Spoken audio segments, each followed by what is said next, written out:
Hello Instagram family. So I am trying out the new IGTV that's been introduced by Instagram. So new changes, and I'm one not to miss on any opportunities because I normally record videos anyway on Instagram, but now no more editing up to like 60 seconds. I don't know whether that's a good thing or not. But if you're coming across me for the first time, welcome to my channel. And what I mainly talk about, first of all, my name is Chico Matenda, and what I mainly talk about or vlog about is lifestyle business as well as digital marketing as well. And earlier on today, I wanted to record on Facebook, believe it or not. I wanted to record a live session. Then I came across IGTV, and I thought, what better place than to actually just share this message with you. And the message that I had in mind was about crossing over fear. You know, what is over on the other side of fear?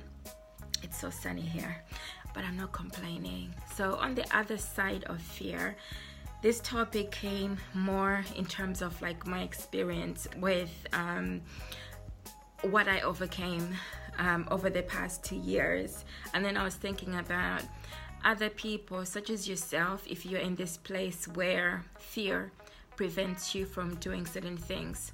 And it's also not, fear does not pick or to distinguish between who is brave and who is not brave, or who is an introvert or an extrovert. It also happens to the best of us.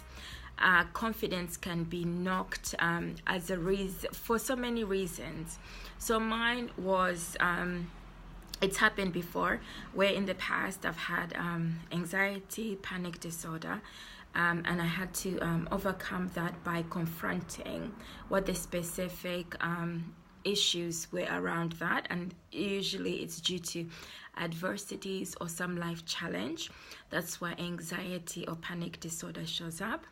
And then recently fear showed up in relation to me living with like a musculoskeletal widespread condition, and that's been for 2 years and counting now, and it just seems like yesterday. So for people who experience invisible illnesses or conditions, you might also be aware of this. And the reason I only share these experiences is because I know that there's some people who are stuck and unable to move beyond their fear. And what I've learned throughout my life experiences has been ways, coping mechanisms to be able to move beyond. But as we are all human, there's certain things that happen to all of us in whatever given situation we are. Otherwise, we wouldn't be human beings. We'd just be superheroes. So my fear was because people with like chronic pain, what happens is that in the mindset, for instance, what happens is that you start to question things more in terms of, are you doing the right thing? Should you be resting rather than overdoing things? Or if you do something, could then this make you even like worse? Could it trigger the same inflammation or the worst chronic pain that you could ever imagine? Yeah, so all these things go on in the mind. And other things can be like neurological things, such as if I go up on stage, for instance, this is where my mind was starting to wonder, will I forget certain words? Will I forget the sequencing of what I need to say? Then the moment you become aware of these thoughts, you then have the opportunity to take back control. So it's more about engaging with that internal narrative that goes on and then challenge it.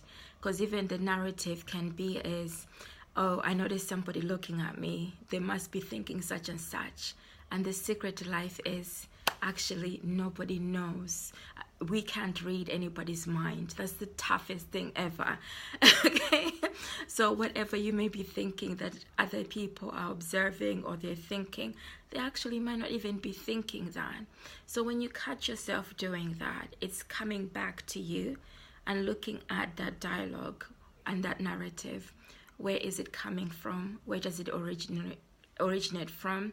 And then challenging that internal dialogue to validate whether it's real or not. And in my case, because it's medical, it's real, but then there are other ways of actually managing. So the best way to manage that is by, if the fear presents itself, then you think, how can you manage it more so that it doesn't exacerbate by overdoing so many things? So for my example, what I did was I planned to arrive a day earlier before the presentation. I was at the Women's Economic Forum, because I know that if I arrive on the day, and then I had with the travel, which was like 3 hours, or would have added up to 5 hours, would then exhaust me, then I wouldn't be physically present.